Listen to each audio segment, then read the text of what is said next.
Beat-em-ups, brawlers, fighting games, whatever you call them, they're a staple of 80s and 90s arcade culture and a cornerstone of retro gaming history. Many fond memories were formed, friendships forged, game controllers broken, little brothers and sisters brought to tears from the co-op goodness of side-scrolling beat-em-ups. But who was responsible for these games? And why did they become so popular? Hi, I'm Charlie Queen, and this is how Bruce Lee, Strip Mahjong, and techno music are responsible for Streets of Rage. So, to understand the history of beat-em-ups, we have to go all the way back to Hong Kong, 1978.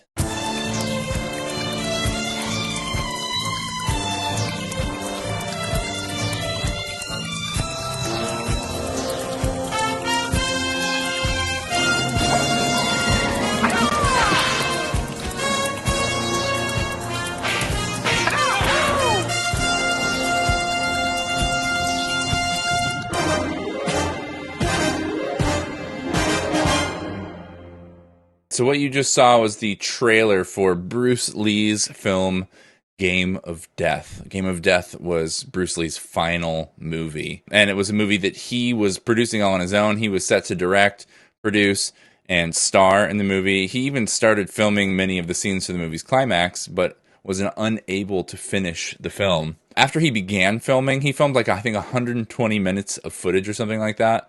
And ended up pausing production because he was offered the lead role in another movie. And so he paused making Game of Death to go star in Enter the Dragon, of course. Enter the Dragon being the first kung fu movie to be produced in a Hollywood studio.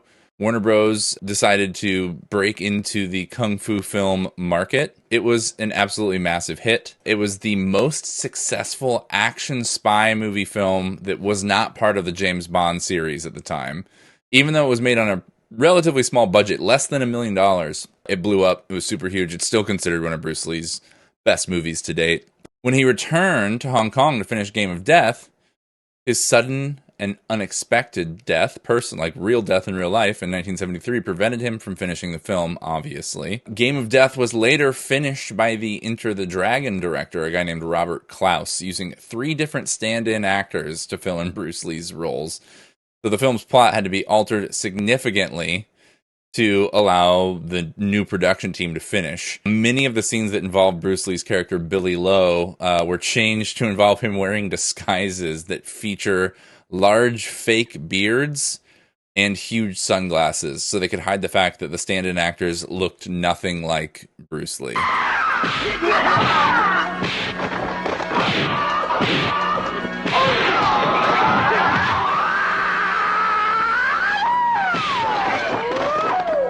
The beard looks like one of the options you get in Elder Scrolls Oblivion and older RPG games, a hint of a beard and something is wrong with it. That's why could they never make a thick, looking beard in older RPGs, dude? That's so true. Anyway, yeah, so what eventually was released, it's 90% of it is shot from behind, and when you do see him, he always has a fake beard or sunglasses. There's multiple different fake beards. There's a scene where he has a giant white, old man beard as well.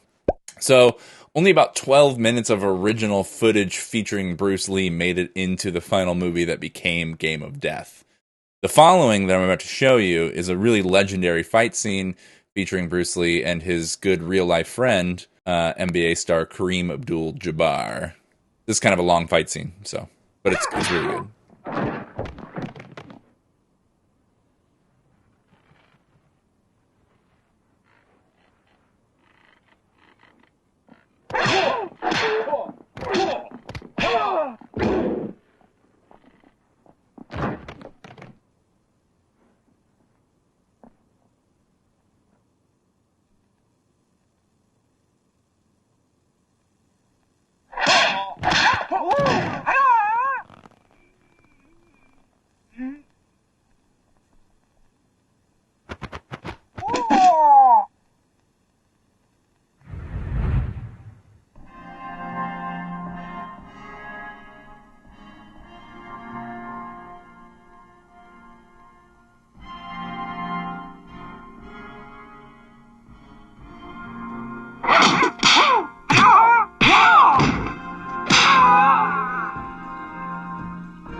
So Game of Death has gone on to inspire tons of media or be referenced in like literally tons of pieces of media throughout the years. Kareem Abdul-Jabbar versus Bruce Lee is pretty iconic. The character Abdul Hakim in the second episode of Cowboy Bebop, Stray Dog Strut, is named after Kareem Abdul-Jabbar's character in the movie, also named Hakim. The way he looks, his fighting style, everything bears a striking resemblance to Kareem Abdul-Jabbar.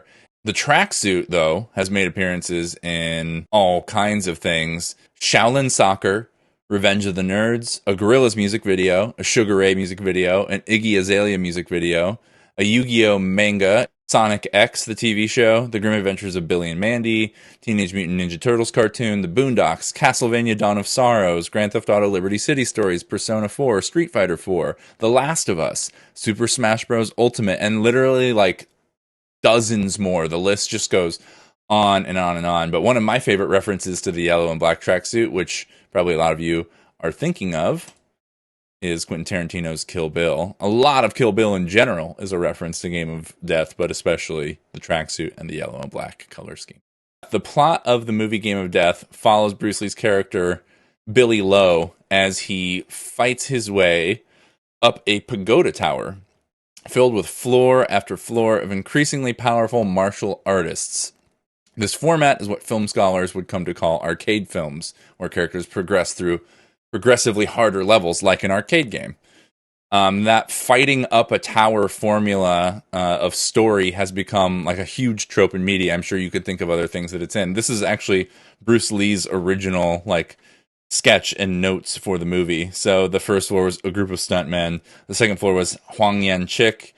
That was first floor. Second floor is Praying Mantis. Third is Dan Inosanto. If you look at number 5, Kareem Abdul-Jabbar was the top floor. Anyway, so the fighting up a tower formula has become especially popular in movies and video games.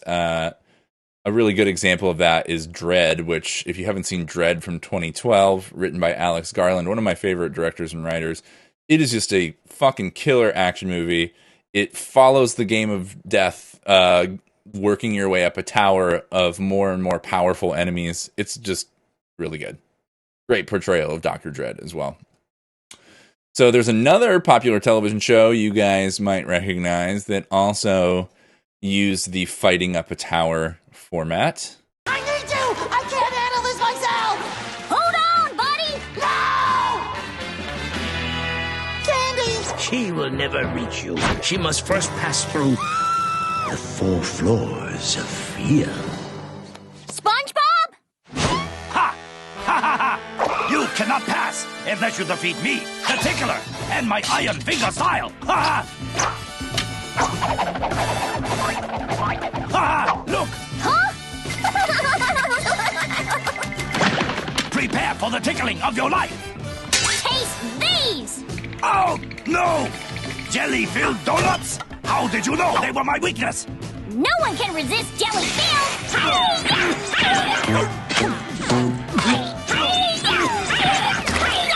Sticky around! I'll be back with the glaze. I could use a wet map. All right, who's next? Halt! No one advances past me! Lip Servas! And my Power Flexi Dynamo Lip Thruster style!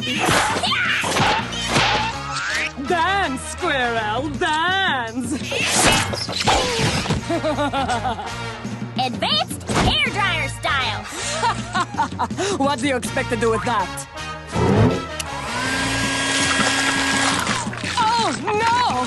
Not the chopped lips! Oh! That's enough lip out of you! All right, so anyway, obviously Game of Death is pervasive in pop culture. It's really interesting because the movie is technically unfinished. The movie that actually came out and was finished without Bruce Lee is not, like, great. The Bruce Lee parts of the movie are cool. The martial arts are pretty cool, but it's not at all what Bruce Lee had originally planned and, you know, was inevitably going to end up some bastardized kind of version of the original plan. Anyway, Game of Death also influenced some pretty important video games. This brings us to 1984.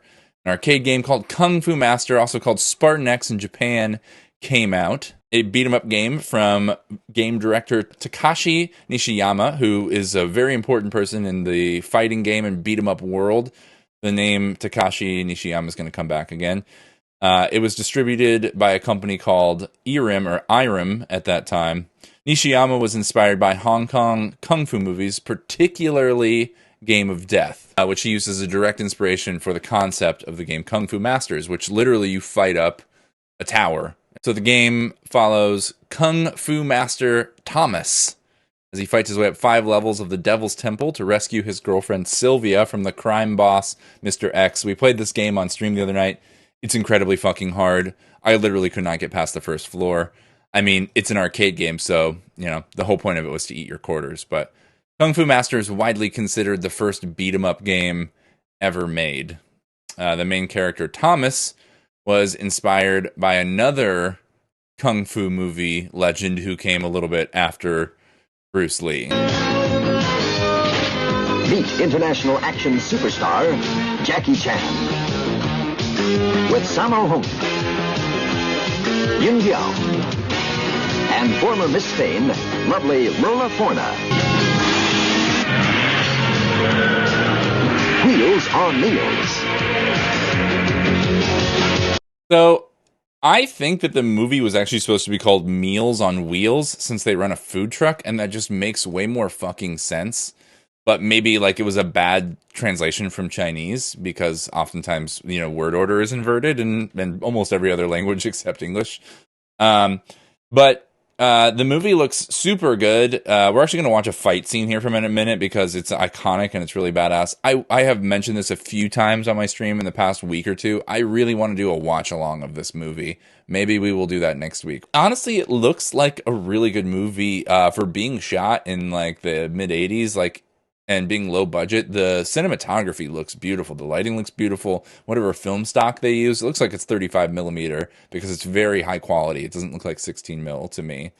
Anyway, check out this fight scene. So one thing I think is really interesting, seeing that Bruce Lee fight scene earlier, and then now seeing this fight scene I'm about to show you guys, in just that short, like whatever, 13, 14 years between Game of Death being shot and then this coming out, the fighting in the Bruce Lee movie, I hate to say this, looks like cheesy and slow and low impact. And then you watch this fight scene with Jackie Chan, it's so much faster and like more intense and hardcore, and the hits look much more impactful. Jackie Chan is clearly a fucking fantastic stuntman. Everyone knows that, but it really shows in this fight scene.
Just a few months after Kung Fu Master came out, another game came out called Karateka. Came out in December of 1984 on the Apple II. Karateka was made by a Yale student named Jordan Mechner. Karateka was a really big hit at the time. It was number 2 on the Billboard software sales charts in July 1985, but is not mentioned in any of the articles or videos I watched on the history of beat-em-ups. This game is just not talked about in beat-em-up history, which is really interesting to me. And I think maybe it doesn't technically qualify as a beat-em-up game because it features one-on-one fighting, which makes sense. Beat-em-ups is about fighting a bunch of guys at a time.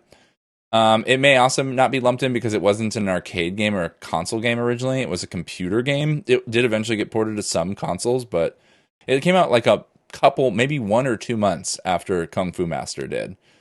Regardless, this is considered one of the first martial arts video games ever. The game was very influential, pioneering a number of techniques, including a low-on-dialogue cinematic approach to storytelling, reminiscent of like Japanese samurai films. It also used rotoscoped animation of Jordan Mechner's karate teacher doing karate techniques, which is why the animation is so beautiful and fluid. These two techniques would help Mechner's next game become a huge hit. You might recognize the graphical style from Prince of Persia on the Apple II. He developed that game right after he graduated college. Obviously spawned a movie franchise with Jake Gyllenhaal and a lot of modern games as well. Jordan Mechner is a really interesting guy, and we're going to do an entire video on Jordan Mechner at some point. So this game was inspired by both Japanese woodcut art, which I love that style of art, but also Akira Kurosawa movies. Samurai movies are a lot different than kung fu movies, but the one-on-one dueling style of this game is very reminiscent of what a samurai movie is, even though they're not using swords and they're doing karate.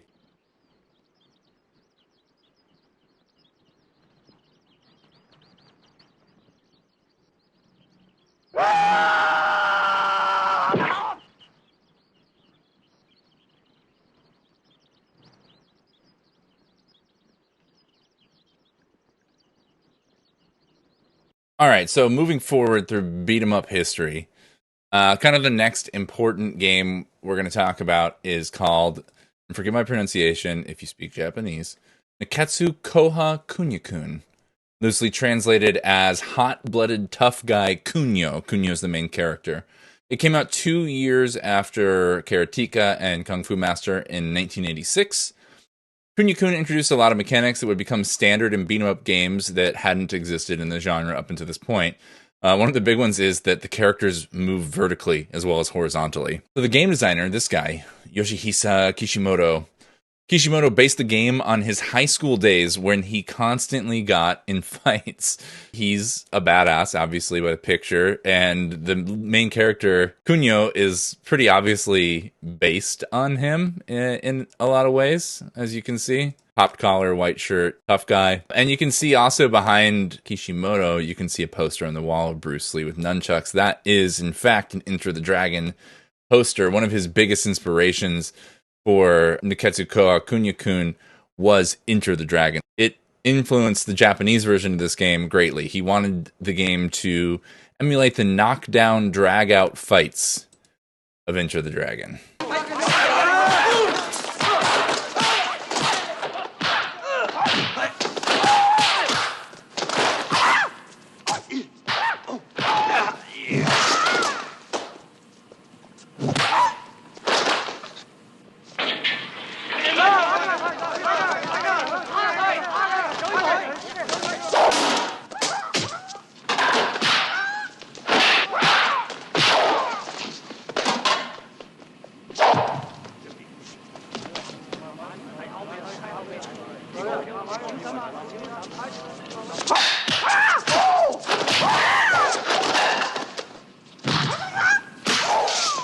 So the Japanese version of Kunio-kun was based on Enter the Dragon. A lot of the sprites, a lot of the characters were meant to look and feel like Enter the Dragon. But for America, he made localized games. He redrew the character sprites and many of the backgrounds for the Western release of the game, which was titled Renegade. Same game, different title, and a lot of updated artwork for a Western audience. He mostly took inspiration from the American film The Warriors. The logo is a clear reference to the Warriors logo, which I actually love that.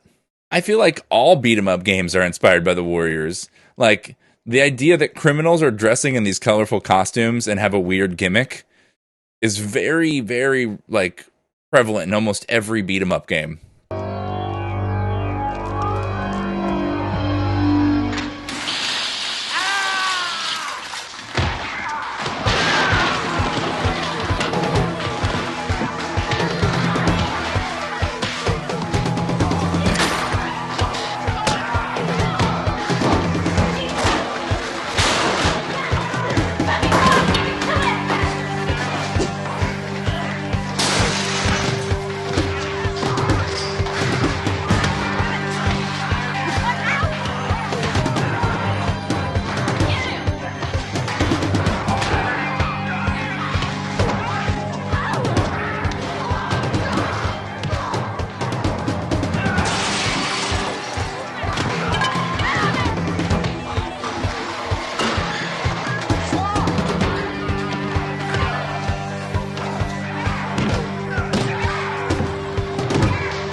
The Warriors.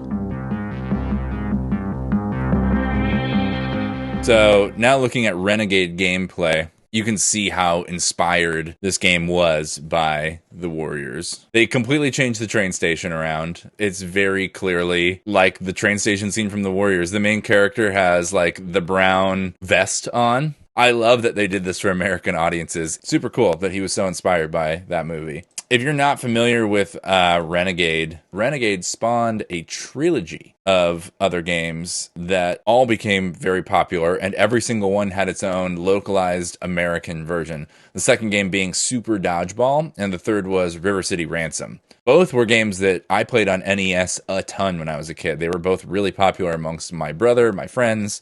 We rented them all the time. Kunio-kun, the character, this little guy in the bottom left, I really love the character also. He appears in both games. He is the captain of the River City Dodgeball team. So he's like the main character in Super Dodgeball. Although the Americanized version, they removed any tie-ins between the games. So us Americans had no idea that Super Dodgeball was part of the Kunio-kun series.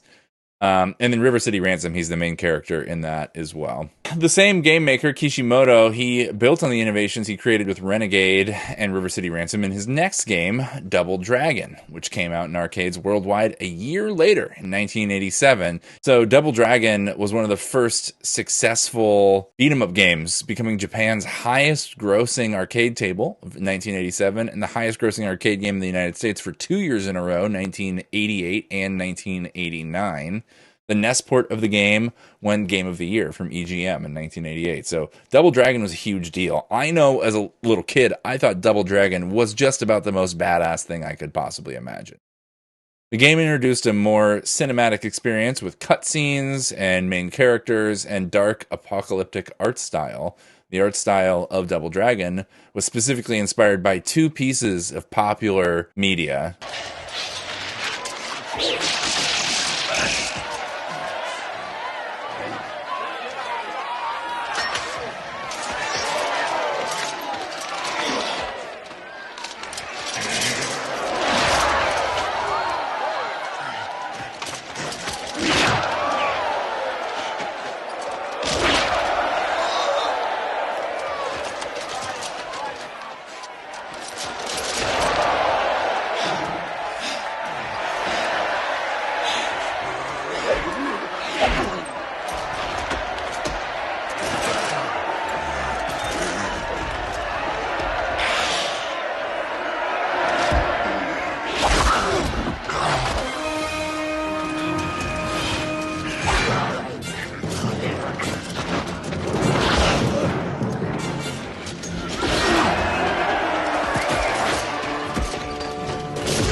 So the other piece of media that inspired Double Dragon is an anime called Fist of the North Star.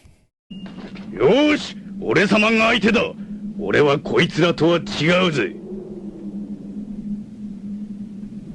俺はあらゆる格闘技を身につけ、最後に覚えたのがこれだ。ジャギ様から盗み取った北斗神拳、とくと味合わせてやるわ。ん？この野郎、ふざけやがって。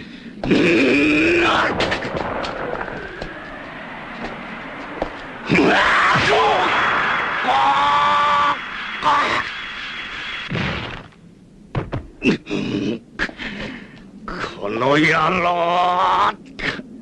ほら。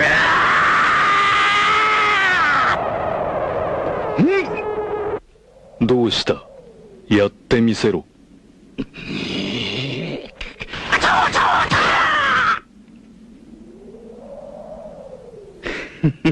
やったぜ。ケンシロウの飛行をついた。お前はもう死んでいる。何秒後だ？ん？そうだな。10秒後ってとこかな。数えてやるぜ。10、9、8、7、6、5、4、3、2、1、0。Oh no! So, months after the release of Double Dragon, Takashi Nishiyama, the same guy who made Kung Fu Master, we talked about him earlier, he released a new game for his new employer, Capcom. So he left Irem and was a new hire at Capcom. He put out a new game. That game was based on the boss battles of Kung Fu Master. So here's me fighting the boss in Kung Fu Master. I got my ass kicked over and over. So Kung Fu Master had one-on-one boss battles. At the end of each floor, you one-on-one fight like a larger enemy. So he wanted to expand that into a whole game. That game was Street Fighter. Now, Street Fighter, obviously not technically a beat-em-up, but obviously it is a martial arts game, and an important kind of piece of history for beat-em-ups. So Street Fighter eventually became one of the most popular fighting game franchises of all time due to the success of Street Fighter 2, but Street Fighter 1 wasn't as popular. And despite the success of Street Fighter, when this game came out in 1987, Capcom was not doing well at all. In fact, by 1987, Capcom had already had a few hit titles like Ghosts and Goblins and 1942.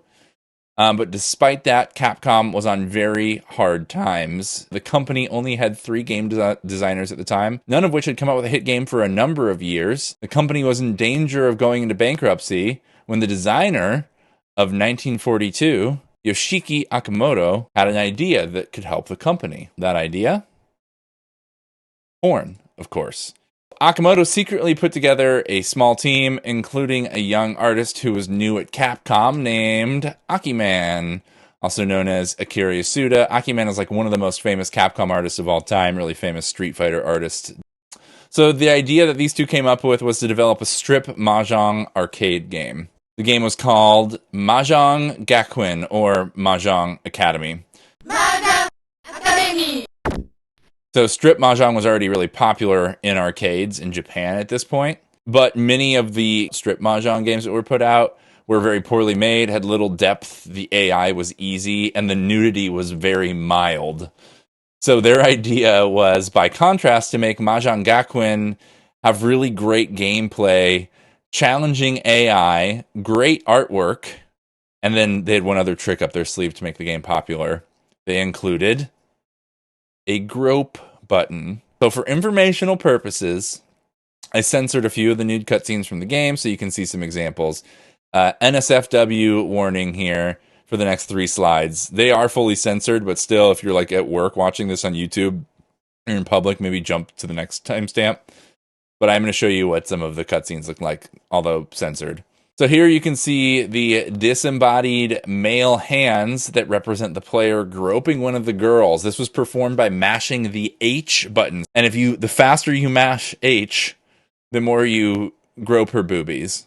And that was incredibly popular. So I included the next two just because these seemed really funny and kind of weird to me. Maybe it's like cultural differences or something. And if that's the case, I don't mean to offend anyone, but it's very interesting. So this one, instead of feeling the woman up by mashing the H button, when you mash the H button, a snake tickles her breast with its tongue, which is super fucking weird.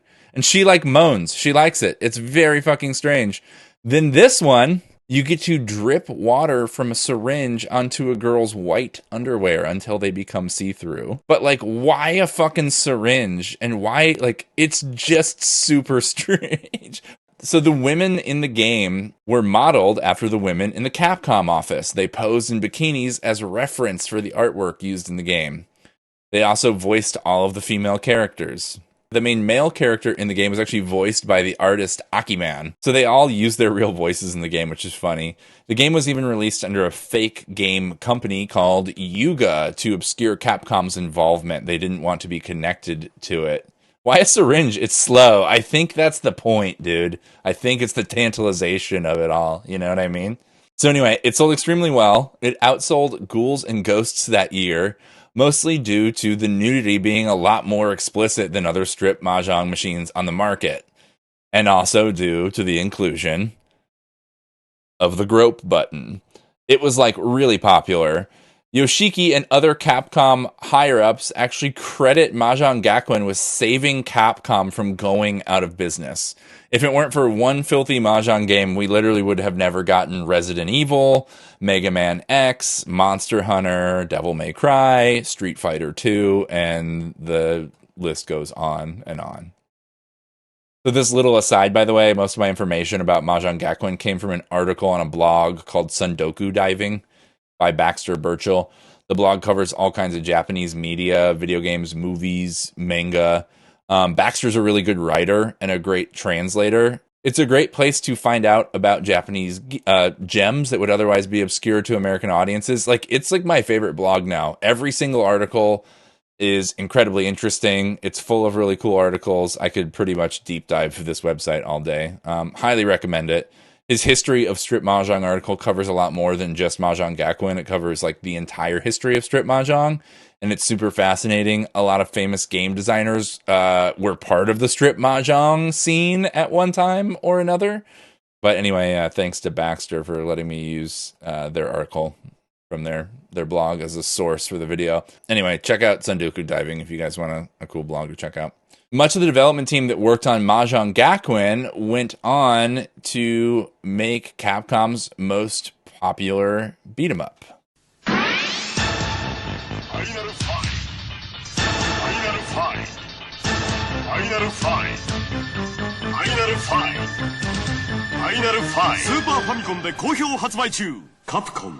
That game being Final Fight. Very important to the history of beat-em-ups and also to the history of Streets of Rage. Without Final Fight, Streets of Rage may not exist. But like the large majority of the Mahjong Gakuen team went on to work on Street Fighter 2 and on Final Fight. So Final Fight was developed by Akamoto, the same guy that made the Mahjong game, and his team. It was originally developed as a sequel to Street Fighter 1 under the working title Street Fighter 89. But following the success of Double Dragon, the developers changed genre from a one-on-one fighting game to a beat-em-up game, and they changed the title to Final Fight. But many of the enemies in Final Fight went on to become playable characters in the later Street Fighter games, particularly the Street Fighter Alpha series, if I recall. So the AI developed for Mahjong Gakuen was used for the enemy AI in Final Fight and Street Fighter, which is hilarious. So you're actually fighting Mahjong players from a Mahjong porn game when you're playing these games. The game takes place in a fictional American city on the East Coast, where players fight colorful criminals and gang members in street brawls. This was a highly appealing idea to Western audience as it echoed more closely the action movies that were popular in America at the time. It was by far the most modern and best-looking beat-em-up to date when it came out. It had extra-large sprites, combo moves, special attacks, and all of that kind of just made for a really great feeling action game. Final Fight was the highest grossing arcade game in Japan in 1990, and the console release of the game was an SNES exclusive. So the fact that it was Super Nintendo exclusive made Sega very salty. The SNES cartridge sold very well. It was a major success for Nintendo, selling 1.5 million cartridges worldwide. And that did not go unnoticed by Sega. Game designer Noriyoshi Oba and his musical collaborator Yuzo Koshiro had put the hit Sega game Revenge of Shinobi out just a year before, 1989, and they were looking for their next projects. Anyway, they pitched Sega an idea for a beat-em-up game that could compete with Final Fight, but with a more modern rock and roll soundtrack and a co-op mode, something that the console version of Final Fight was sorely lacking, which was actually a pretty big oversight on their part. Releasing a beat-em-up game to a home console and not including a co-op mode is a bad idea. That's what makes, in my opinion, beat-em-up games great. But Final Fight was an arcade game first, so when they ported it to a Super Nintendo cartridge, they had to make concessions. One of those things was taking out the co-op mode. So even though Golden Axe had already had a Genesis port and it was pretty well received by players and critics and it sold decently well, it was still not even close to being competitive with Final Fight. So the Sega Corporation, desperate to take down Nintendo, greenlit Oba's game. So the new game that they were making was given the working title D-SWAT, and it was intended to be a sequel to the previous E-SWAT games developed by Sega. There was an arcade game and a Sega Genesis game, and a Master System game too. D-SWAT was a shinobi-like game that followed high-tech cops in the vein of RoboCop as they fought their way through city streets. Most of the connections between E-SWAT and D-SWAT, though, were eventually dropped. The cop characters were changed to ex-cops who had turned to vigilantism to save their city. The high-tech aspects went away. All of the characters were given new names. New story aspects were introduced, including the leader of the evil antagonistic crime syndicate, Mr. X, which I think is probably a direct reference to Kung Fu Master, the very first beat-em-up game, because the bad guy in that game was also called Mr. X. So Yuzo Koshiro decided to abandon the rock and roll idea, opt for a more modern soundtrack with more popular styles, specifically techno music, house music, and hip-hop. But we'll talk a lot more about that in a minute. Most notably, the name of the game was changed from D-SWAT to Streets of Rage, or Bare Knuckle, in Japan. The largest and hottest library of 16-bit games plays on Sega Genesis, featuring Streets of Rage, the fighting game that'll knock your socks off, with 40 individually controllable attack moves, and a neighborhood crawling with punks, muggers, and urban slime. Streets of Rage, only on the 16-bit Genesis system from Sega.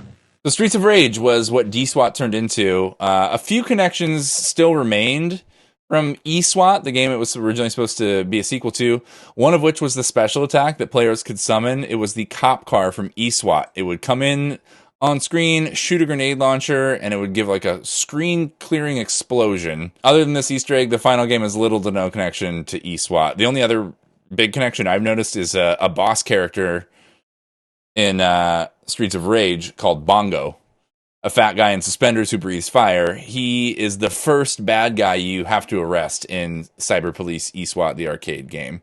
The clip I actually showed before showed him.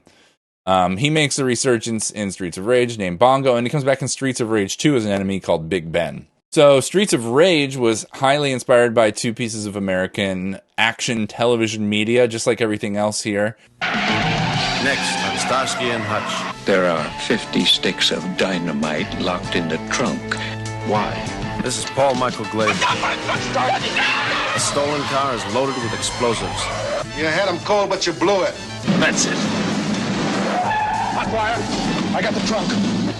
Get him out of here! It's a race against the clock as Starsky and Hutch put their lives on the line.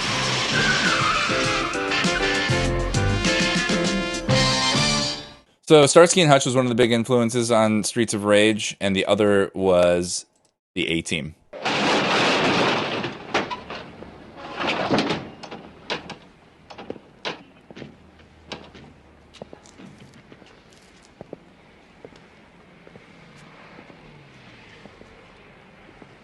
Quintana. Sí, señor. Ven acá.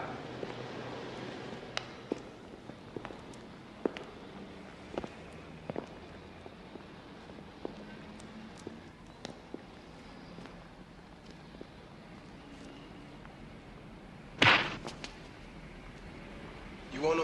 No, you taking?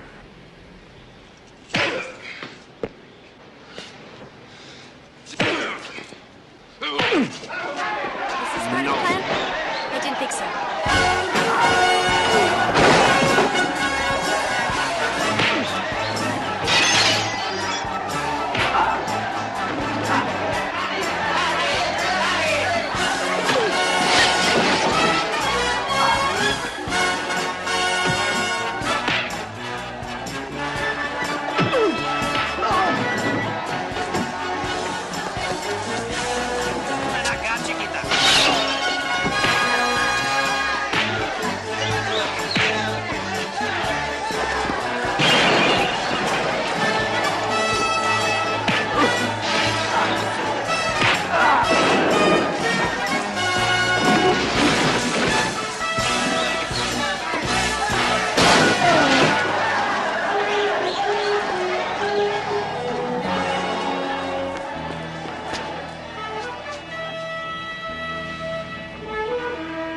Oh well. Streets of Rage, much like Final Fight, was also set in a fictional American city. The game follows young street cops turned vigilantes after an evil crime syndicate run by Mr. X, as we mentioned. So the syndicate takes over the city, even infiltrating the police force, causing these cops to leave the force and become vigilantes, taking matters into their own hands or fists or whatever you want to call it. Streets of Rage featured smaller and simpler sprites than Final Fight. The Sega Genesis and the Mega Drive in general had much more limited color palettes than the SNES and much more limited musical capabilities as well, but Streets of Rage was still a better game than Final Fight in almost every single way. Final Fight had to abandon co-op play, as I mentioned, for its Super Nintendo port, and could only support 4 characters on the screen at one time. So that means 1 player character and 3 enemies on screen at a time. Where Streets of Rage included co-op and could support up to 12 characters on the screen at a time, which is a huge difference between, 4 characters and 12. Makes the action on screen feel a lot more significant. Streets of Rage had a huge number of unique attacks and combos. As the ad mentioned, up to 40 different moves could be done by the 3 different characters. There's also the screen clearing special attack where the cops from eSWAT come in and shoot the grenade launcher. It had a more in-depth story, which included 2 possible endings. So that was a kind of a different feature for a beat-em-up game at the time. One of the possible endings was in co-op mode. You could actually choose to double-cross the other player and become the new head of the evil crime syndicate after you defeat Mr. X.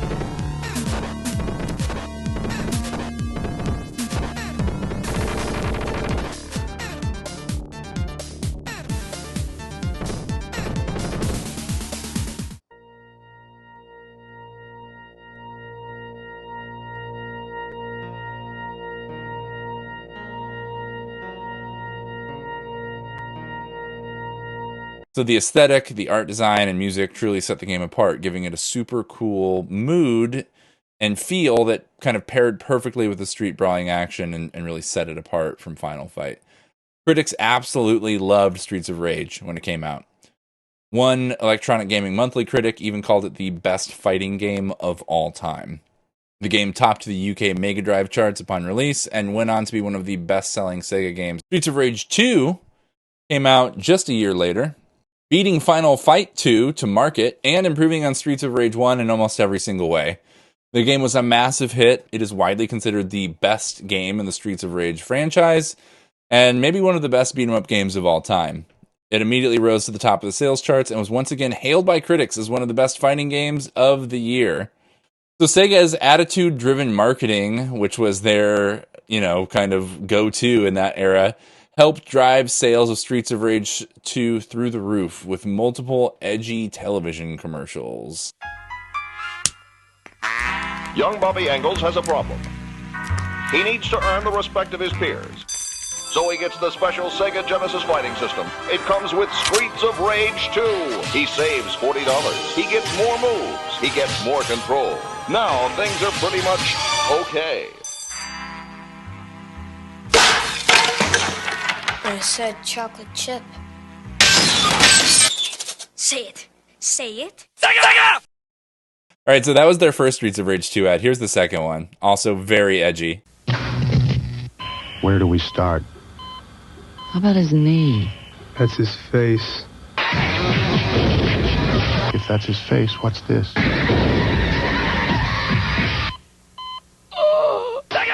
Awesome commercial. So the Japanese marketing took a different approach as usual. Their commercials usually show the action in the game as live action. This is very similar to like what the Golden Axe 2 commercial was in Japan, but it's still kind of cool. The production design's awesome.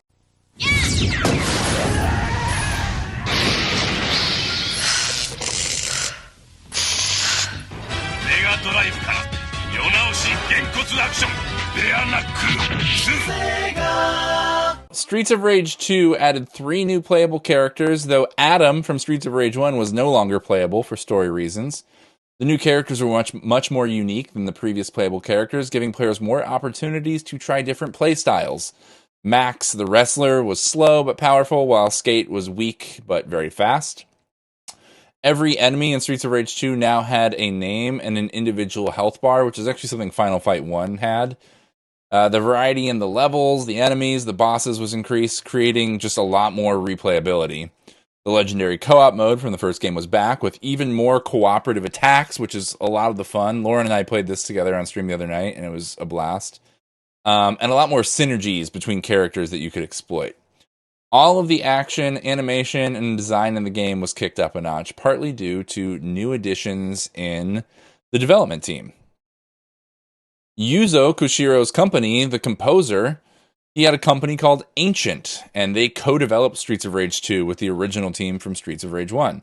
So Yuzo co-founded Ancient with his mother and his sister Ayano Koshiro in 1990. There he is with his sister Ayano. Yuzo's sister Ayano Koshiro had worked on a few other games that are now considered classics. She was a graphic designer on the 8-bit version of Sonic the Hedgehog for the Master System.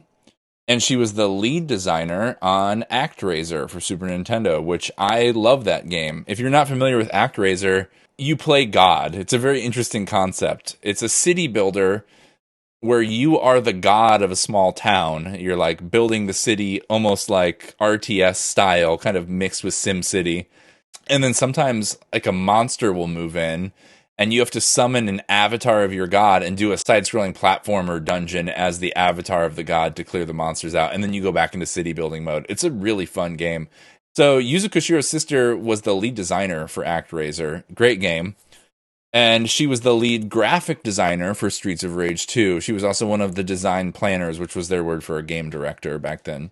With the help of the programming team, they rebuilt the game engine for Streets of Rage 2 from the ground up, allowing them to add more robust animations, increasing the fluidity and responsiveness of the action. Like, they improved the game in every single way. So Yuzo Koshiro made the music for Streets of Rage 2, just like he did for Streets of Rage 1. He made the soundtrack with a few contributions from his friend and collaborator Motohiro Kawashima, who was a notable techno DJ and an employee at Ancient Corp, his company. The soundtrack for Streets of Rage 2 is widely considered one of the best game soundtracks of all time. Yuzo Koshiro programmed for the music for both Streets of Rage 1 and Streets of Rage 2 using an outdated NEC PC8801 computer. But by the time this game came out, that was already an outdated machine. He actually wrote his own programming language based on the NEC BASIC language. He called the language Music Love, and he programmed all of the music with his own homemade programming language.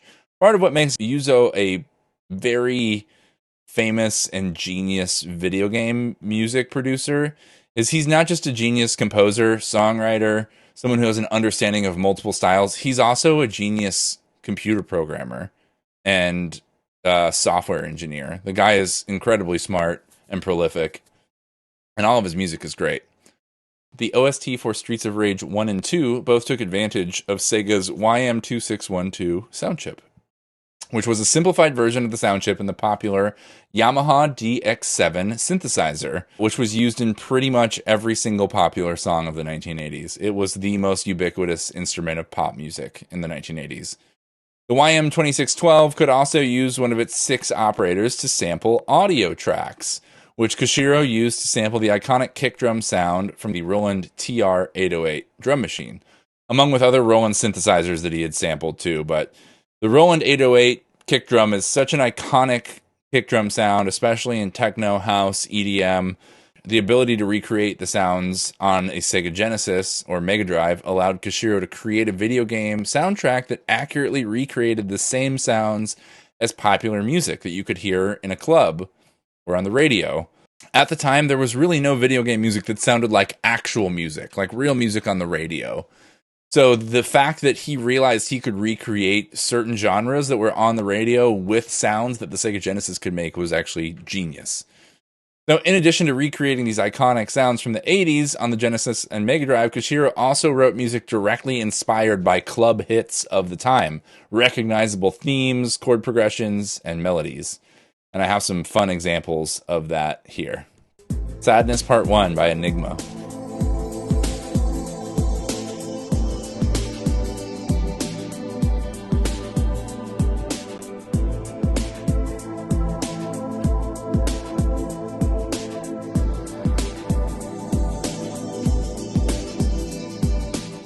He was also inspired by this song, Get a Life by Soul to Soul, another club hit of the era.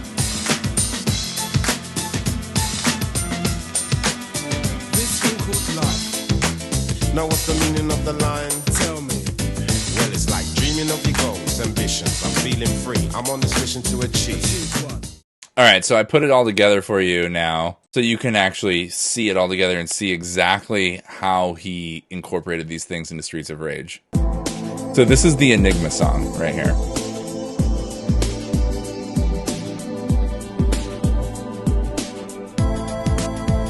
Now this is the Streets of Rage music from the very beginning of the game, from this cutscene. Still the Streets of Rage music.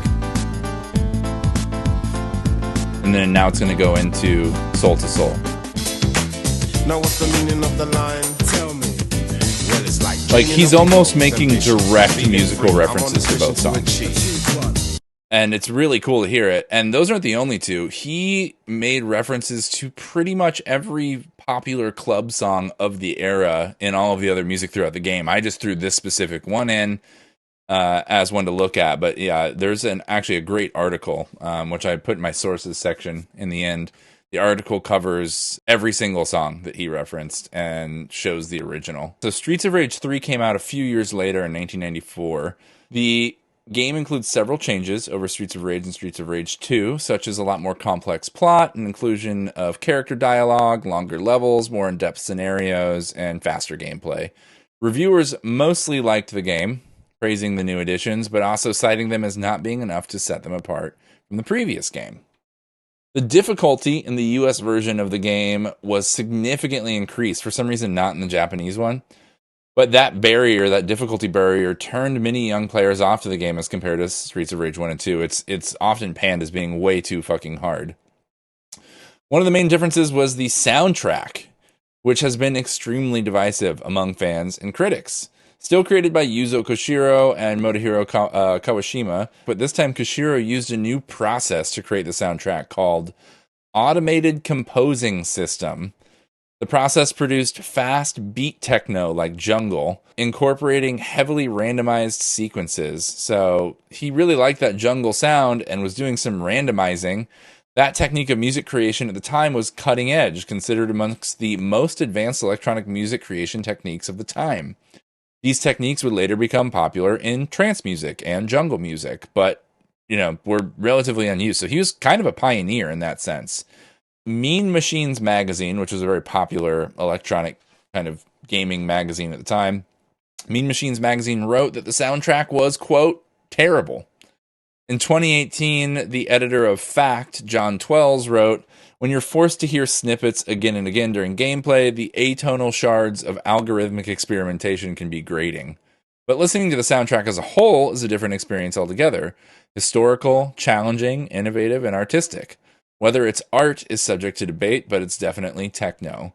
Wells describes the soundtrack as Koshiro and Kawashima's crowning achievement and recommends it to all electronic music fans, even those uninterested in video games.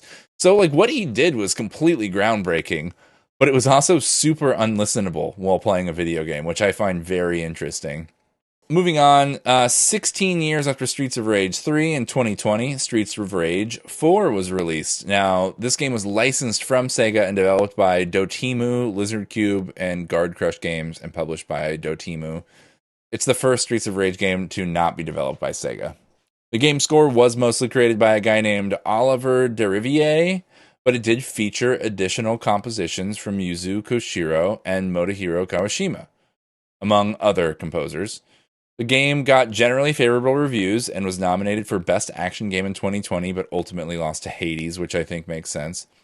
The Sydney Morning Herald summed it up best with their review. They wrote, "The visuals, sounds, and mechanics aren't as envelope-pushing in 2020 as the originals were in the early 90s, but the balance between embracing nostalgia and reformulating the brawler for the current decade is struck wonderfully," which is pretty much exactly how I feel.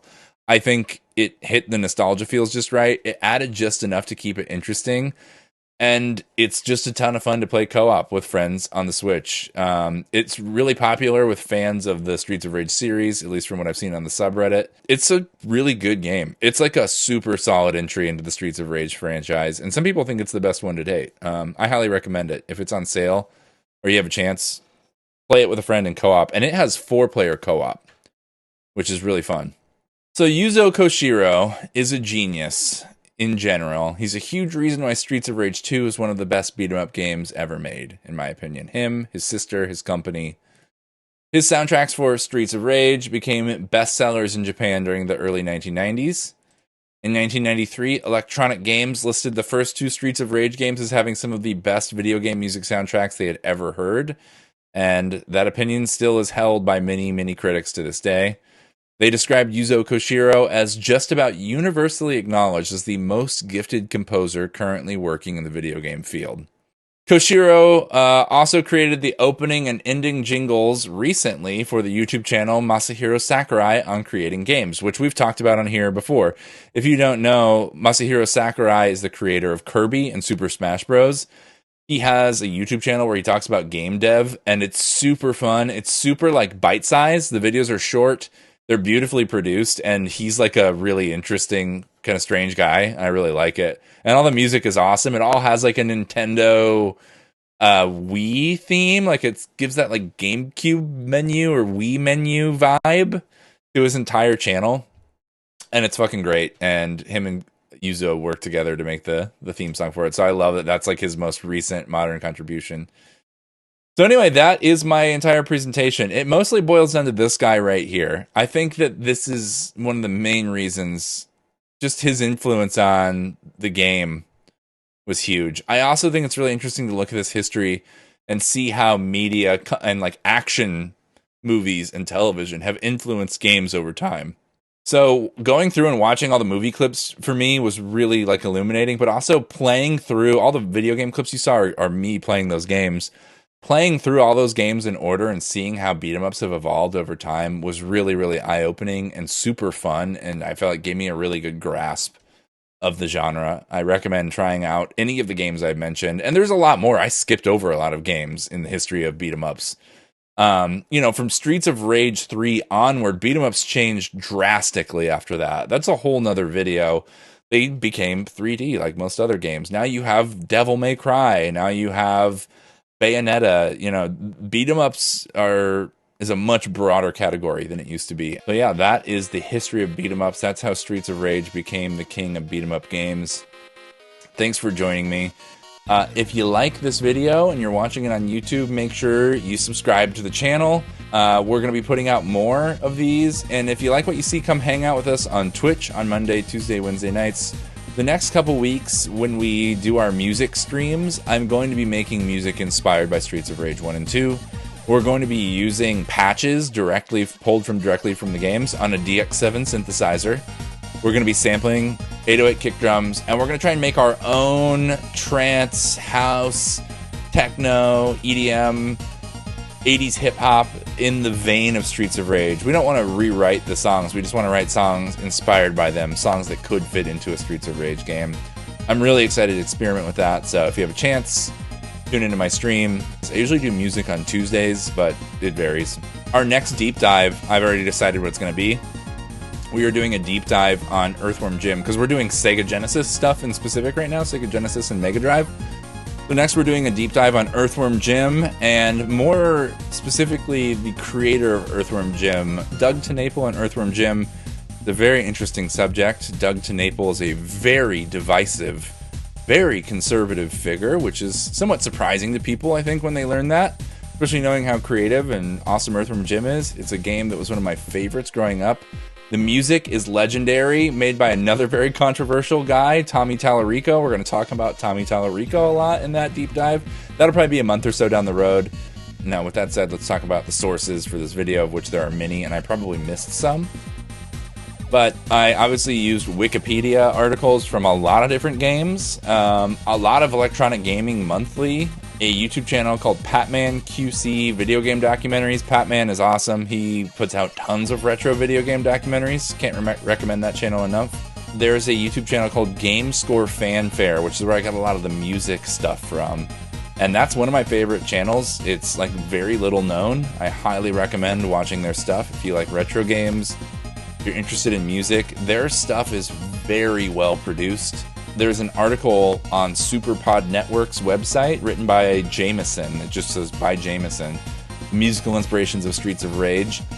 It does what I did, where I showed you some popular songs from the 80s and then played Streets of Rage music to show you how inspired it was. They do that for like every song on the Streets of Rage soundtrack in the article. It's very well researched. Slope's Game Room on YouTube. They do tons of highly produced retro game documentaries. Those are really good. Shmuplations.com has tons of great articles. They have a lot of old interviews. So I found like interviews with Oba, with Akamoto, with multiple people, with Yuzo Koshiro, and a lot of those interviews gave me information that was used in this video. And then, of course, sundokudiving.com, my new favorite blog. If you are into Japan culture and media, can't recommend that one enough. Definitely go check out sundokudiving.com.